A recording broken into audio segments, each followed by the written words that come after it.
Hello and welcome into a special edition of the FutureSox Podcast. My name is Elijah Evans, and I have an exciting prospect interview for you today. This interview was conducted a little while ago, earlier this summer, so some of the things you're going to hear about are a bit outdated. But I welcomed on third-round pick Seth Keener to talk all about his progression and his journey from being drafted in the third round out of Wake Forest, joining the White Sox organization, getting acclimated to his teammates and his new role. If for those who don't know, Keener was kind of a Swiss Army knife reliever spot starter his last year in college, and now he's working to make a transition into being a full-time starter with the White Sox, which is really exciting. And he did a great job detailing the difference in those routines in this interview, and he ended up after this interview being promoted from the White Sox rookie ball affiliate to Kannapolis, the single A affiliate, where he ended up throwing 3 games, and in his last 2 starts of the season in September, gave up 0 runs across his final 5 1/3 innings in his final 2 starts of the season. So some really exciting stuff that we got to see from Keener towards the end of the season. And this interview was before that, but it was a really good way to get to know him and get excited about another exciting White Sox draft prospect in a draft class that we've seen take a big step forward in the last 2 months, and one that is showing a lot of depth to it. And we're really excited at FutureSox to see the development of this draft class, and we're going to have way more information on it in the coming episodes. But for now, enjoy this interview that I did with Seth Keener. Seth, how you doing? How's everything going? I'm doing good. It's been awesome. Thanks for having me on. I appreciate it. For sure. So you are at the Arizona Complex League right now, working on once you got drafted, you're there, training and everything. How has the transition been from college to now to being drafted and now working within the organization? It's been good. It's been pretty seamless, very smooth. They made it really easy for me to transition. Going from college, like we do a lot of the same like strength and mobility stuff. So the transition, I couldn't really ask for anything more. It's been Awesome. really nice, and they've been very helpful with all the things regarding just daily life and then baseball. So That's great. it's been really good. How's the energy with all of your teammates and other draft picks that you're working with and other guys at the ACL? Is there certain people you've been spending a lot of time with or guys that you really have gotten close with over the last few weeks?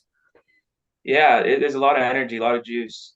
So it's good to see all the guys are excited to get going, get their pro career started. So Um, yeah, we're just getting to know each other right now. I've been making some good friends already. Like I like a lot of the guys. I've been hanging around mostly with Grant Taylor, Lucas Gordon, Jake Peppers, a lot of those guys, a lot of the pitchers because I'm obviously around them a lot. So yeah, we've been making some good relationships, and we're excited to start our pro career.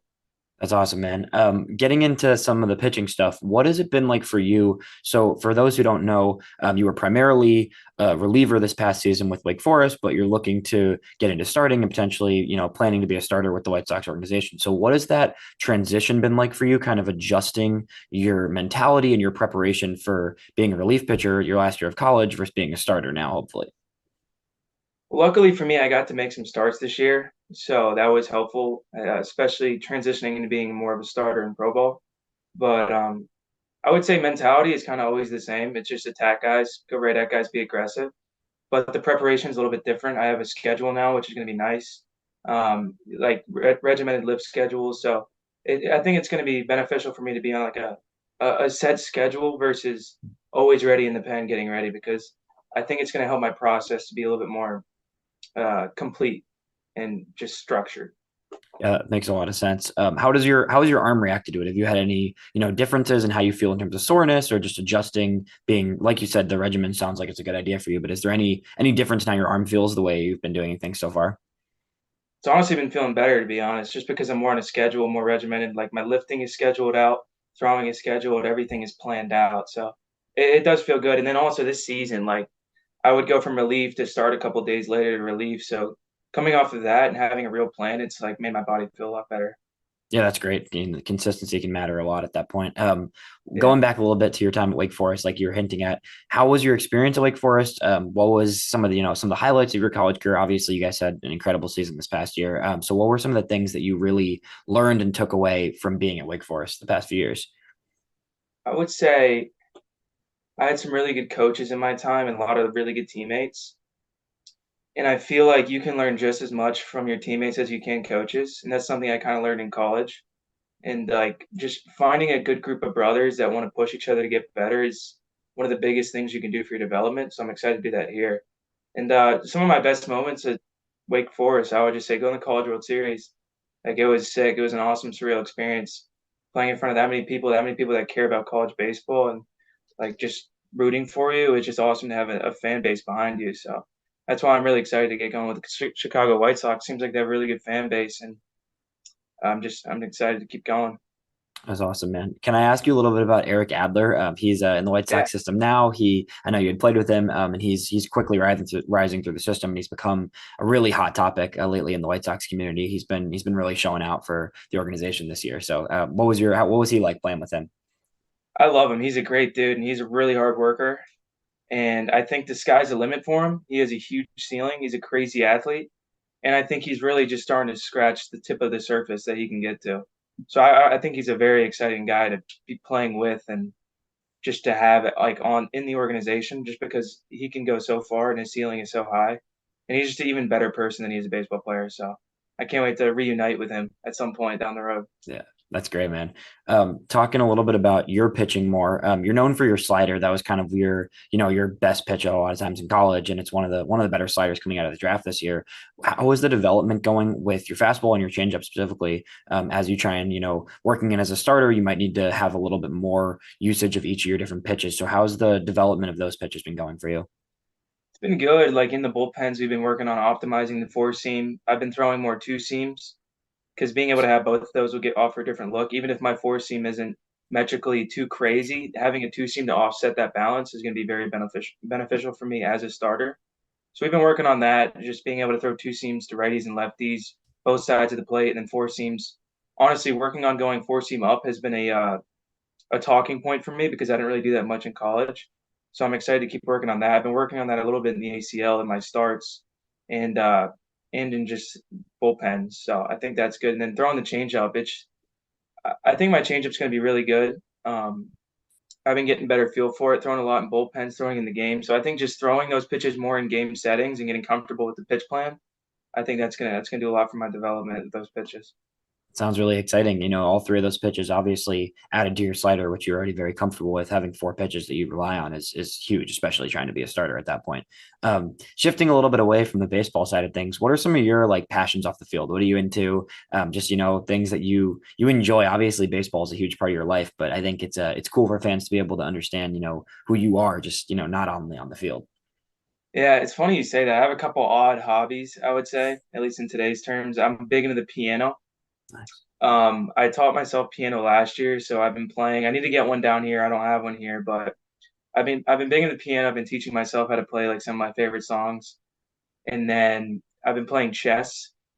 I'm pretty big into playing chess. I feel like I'm getting pretty good. Nowhere near like actual chess player level, but I love playing chess. I love the strategy of the game, thinking about it. And then another odd thing is I like to read. I'm a little bit of a bookworm. What types of book are you into? Psychology and philosophy books mainly. Like I've read some interesting just philosophy books. That stuff is just really interesting to me. Just like just how you think about the world, your worldview, why we think that way, and just ways that you can think differently.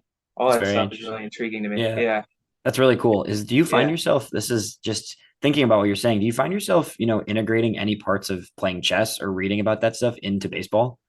Oh, for sure. Yeah. When I play chess, I can think about it like what am I going to do and how's the opponent going to react? And I'll be lying if I said I hadn't caught myself thinking about that on the mound. Yeah. Since I've been playing chess, I was like, if I do this, how is he going to react?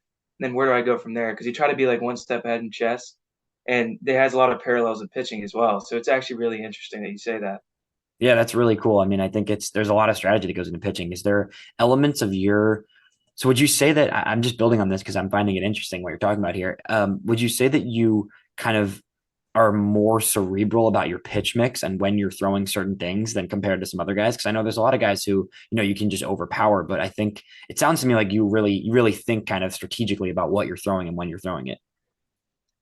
Yeah, I do think like that, but I like to think about that when I'm not actually pitching Right. in games. I think about that more in pens and then kind of like philosophically, like what am I trying to do?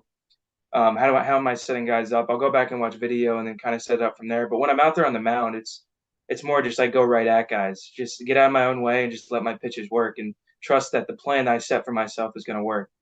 So it's like kind of having a process and sticking to the process. And part of the process is thinking about pitches outside and then just performing when I get out there and just going out there and just competing because I just try to compete when I'm pitching.